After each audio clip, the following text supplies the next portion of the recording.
Boky faharoa. Salama faharoa amby 70. Fanirianan'Andriamanitra raha lavitra ny ziona.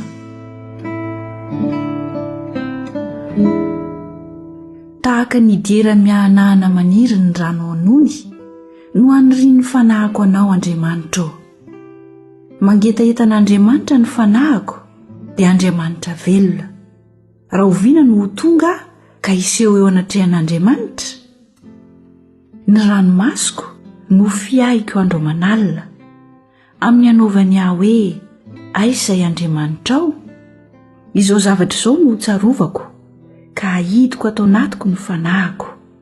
Dia ny nandro sokony araka tamin'ny maro sy ny nitariako azo any amin'ny tranon'Andriamanitra. Nanao feo mioby sy midera dia olona maro izay nitandrina ny andro firaviravona. Nahoana no mitanondrika ianao ry fanahako ka mitoloko atao anatiko? Manantenan'Andriamanitra ianao fa mbola hidera azy ihany aho noho ny famonjen'ny tavany. Andriamanitra, mitanondrika atao anatiko ny fanahako. Izany no ahatserovako anao eo amin'ny tanin'ny Jordana sy amin'ireo Hermona ary amin'ny tendrombohitra mizara. Ny lalina miantso ny lalina noho ny firondroan'ny riananao. Ny onjanao rehetra sy ny alon-dranonao efa nanafitra.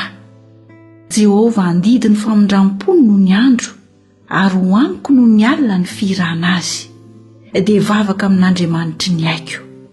Hoy izao amin'Andriamanitra vatolampiko: nahoana ny nanadino ahy ianao? Nahoana no mandeha mijoretra noho ny fampahorian'ny fahavaloko?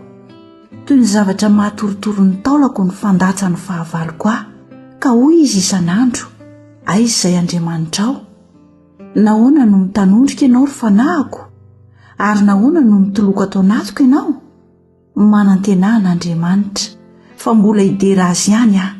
Izy ny famonjenan'ny tavako sady Andriamanitra.